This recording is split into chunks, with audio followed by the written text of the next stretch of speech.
behind this debate today, and to congratulate the member for Reading East for bringing it forward and the good faith in which he brings these ideas to the table.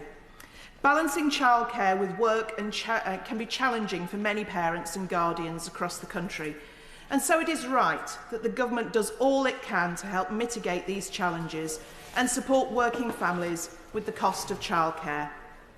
I know that the government takes its responsibilities to this very seriously, being one of the most generous providers of childcare in the world, with a £3.6 billion being provided in 2020 for the provision of 30 hours free childcare for 3 to 4-year-olds, as well as an additional 15 hours for disadvantaged 2-year-olds.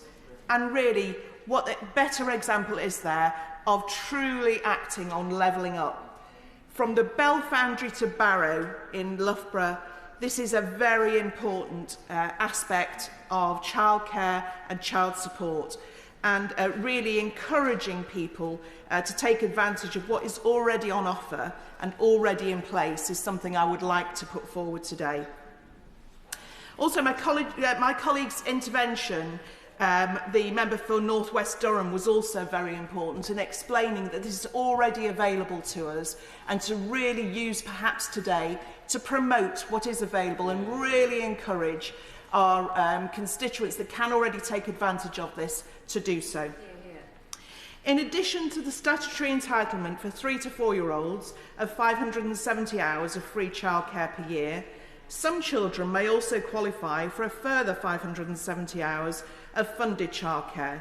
I know from conversations with local residents that this support makes a huge difference, particularly for single parents and those without support networks, as it affords them the opportunity to make a living and provide for their families. For example, one local resident has informed me that without the 30 hours free childcare, they could afford to send their son to nursery for only 2 days a week. However, with this additional support, their son can attend nursery for 5 days a week. Not only does this ensure that they can pursue their careers, but it also hugely benefits their son's mental, academic and social development. Indeed, we know that early years are crucial to giving every child the very best start in life, and I would like to take this opportunity to thank early years providers in my constituency, across the whole constituency, for all the work they do to support families and children. Providers such as Watermead Day Nursery in Loughborough, which the Minister was very kind enough to go and visit not so very long ago. Unfortunately, I wasn't able to join him. I unfortunately had COVID at the time, but thank you very much indeed. They are a superb day nursery. We have very many good examples across the constituency, but Watermead really is incredibly good and effective in what they do in really developing those children. It's a great place to be. I therefore welcome the support early years providers have been given over the past year to help them weather the pandemic, including a business rates holiday, business interruption loans, the furlough scheme and help for the self-employed. This is in addition to the £44 million investments in early years education for 21-22 announced in the 2020 spending review, as well as the £208 million announced in the budget on Wednesday, earmarked for high-quality education, childcare and family services, raising standards and helping parents to work, which will include £170 million by 24-25 to increase the hourly rate to be paid to early years providers to deliver free childcare offers. Local authorities have, of course, also been able to increase rates paid to childcare providers for the free childcare entitlement offers by 8p for 2-year-olds and for the vast majority of areas, 6p for 3 and 4-year-olds.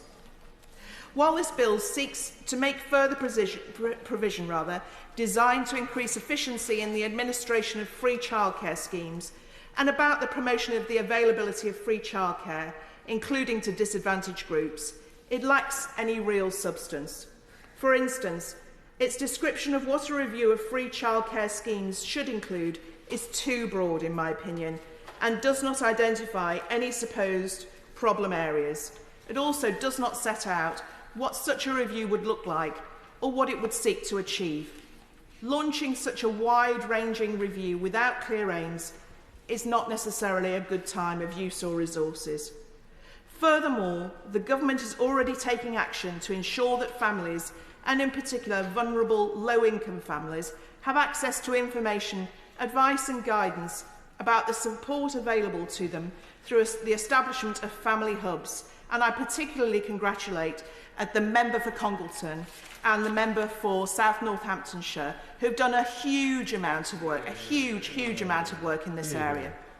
So family hubs, as well as through the delivery of action areas set out in the early years healthy development review. So with the greatest respect to the member for Reading East, I feel that he talked frequently within his speech about it not being a challenging but a supporting document and not proposing change. So to me, for these reasons, I'm afraid I will not be supporting the bill today. Thank you very much. Chilif Siddique. Thank you, Mr Deputy Speaker. I'd like to start by thanking my honourable friends